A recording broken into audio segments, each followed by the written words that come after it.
Ain't no half stepping with Marcus J. We are back. Thank you so much for hanging in there with us. To get in on the discussion, 804-447-0601. Before we went to that last break, I told you that we had a special caller calling in, and that special caller was your main man, Big Rube. What's up, brother? What's going on? What's going on? Big Rube in the house. Big Rube couldn't be with us here tonight, but he is with us in spirit, and he is with us on the telephone. How you doing, brother? You know, life is beautiful, man. You know, I had to take care of some business.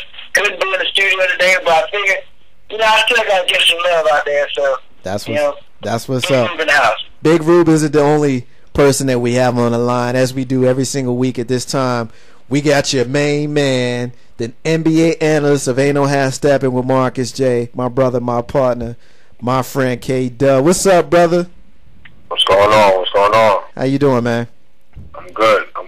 K-Dale said like he finished eating. He sounds like he's all subdued and whatnot, and laid back and whatnot. Man. He's chilling.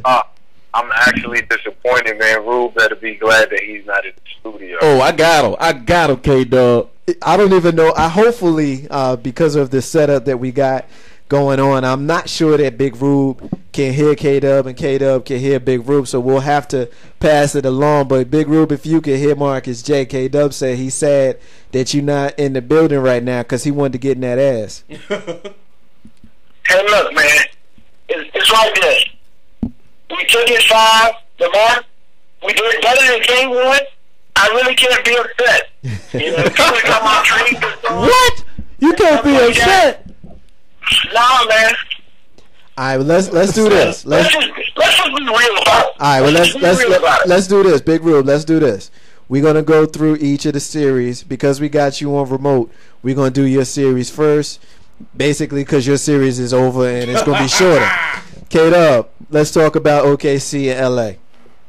OKC and LA was a perfect example of, I guess you could say it sounds like the passing of the torch. You know, you had basically the two cats that battled out for the scoring title. Kevin Durant won, and you saw basically a faster, younger, more inspired team, and you saw a methodical,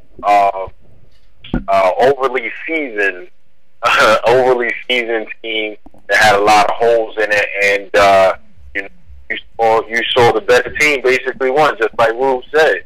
You know, you can't take anything away from Kobe Bryant. Kobe Bryant is what it is, man. He's the standard bearer. But once you start going down the lineup from Kobe Bryant on, you know, you have questions about the lineup from Andrew Bynum to Pau Gasol to Steve Blake. Go on and on and on. You know what? I'm gonna tell you like this. He wasn't hungry like this Oreo chocolate chip cookie that he once was when he had the commercial with LeBron James. That's why he lost the battle. Is that right, Ruben? Yes, man. You non-basketball team hater. It's straight up. We lost. I'm a man. We lost. We got beat. Y'all was one game from a sweep. I'm glad we represented the last 4. You know, we won one. We should have won 2. We should be playing 6 games, but we didn't. We choked a couple times, and it's over. It's that simple. Well, you're right. It is that simple. You know, the Lakers didn't put much up of a showing up to the OKC, and I agree with K-Dub that it was a passing of the torch between the Lakers and OKC. I got a question for K-Dub and for Ruben. As now that the Lakers have been gone fishing or been sent packing, do you think, because there was a big thing on, I saw some website, that they're going to break up the Lakers? Really, there's no Lakers to break up. It's just Kobe and the rest. But considering you got Bynum there, Gasol there, and Gasol was in the trade rumors back and forth, you think that team is going to come back next year with the same 3 nucleus, or you think they're going to break that up? Who's that? You want to ask Rube or me? I'm asking K-Dub first. Basically, I think that's last time fucking you've been hearing the whole rumors about Gasol being moved, about Bynum possibly basically being moved, you know, as extreme as buying them for White Howard or something to that nature. I think that this is the last time that all three of those have to be. And I'm disappointed that Rube took the high road. Hey, Rube, I just want to let you know that's usually what I say when people want Knicks, they lose. You know, Right. Shut it down. Basically, we lost. What I'm gonna do about it and move on. I'm happy that you did that, but I'm disappointed because I can't really argue. Hey, he taking the high road, but I got a quote, unquote, from the bar after we left the show a couple weeks ago. Oh, the Lakers the bomb. We gonna win it all. We going to the championship, unquote. Now it's a whole different story. Ain't that right, Rube? Hold on, before you go there, K-Dub, we're having a little bit of trouble with your line. If you could maybe move to a better spot. I know we're on a cell phone, and those sometimes aren't very reliable. If you could maybe move to a better spot, we can get a better signal from you. Big Rube, pick up there with what Jay Grizzy Green just said. All right, first of all, going to the Grizzy comment, I'm a team player. You know, I'm a Lakers fan. I expect my team to win. We didn't win. I mean, it's just what it is. You know? There you going with the facts. You going with the facts. 2 weeks ago you was in dreamland. Now you got hit with the facts. Right, The he going hungry. Yeah, the Lakers are. I told you when they was playing Denver and they was in trouble. The Lakers is not gonna make it. It's a wrap. Without Derek Fisher, you won't win another It ain't even ring. Fish. It ain't even D Fish. The I'm Lakers gonna a say it wrap. was D Fish. Yo, good. Anytime you talk about Kobe, y'all got me in here talking about Kobe. I'm you know gonna what, shut I'll up. be honest with you. I'm gonna go ahead and make an executive decision to move on from the Lakers because I don't want to. I don't really want to spend a lot of time on them because we don't have a lot of time left in the segment, and K-Dub has a whole lot on the agenda that he still wants to get to. Dub, let's talk about the best team in the National Basketball Association right now, the team that hasn't lost a game since the middle of April. What's going on the west coast of Texas? San Antonio Spurs now playing like they're the best team in the league. You know, the last 3-4 weeks of the season, they made push to have the best record in the league, and they, like you said, they haven't lost the game in the playoffs. When they play again against OKC on Sunday, they would have had 22 days off compared to 8. You know, so for a very related team like that, that's a. Yo, can you hear me? Yeah, you're breaking up just a little bit. You're breaking up pretty bad. Can you maybe get to a better spot? We heard you, but you're still breaking up a little bit. I got you. Big Rube, do you have anything that you want to share about the San Antonio Spurs since we're off of the Lakers? You know, the San Antonio Spurs is a great 1 seed. They really got the worst team in the playoffs, and they got the worst 4 seed in the playoffs. Yeah, I'm not shocked that they swept them.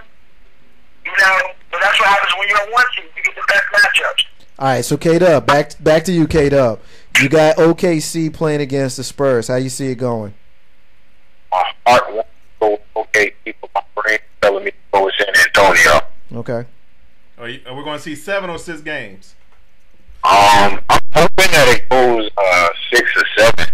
You know, but you know what? Check this out. Just like if you watched the games last night, if you pick OKC, if you pick San Antonio, Right. you got a good argument for both teams, so you're not really going to go wrong. So, you know, like I said, my heart wants to pick OKC, but my head is telling me San Antonio.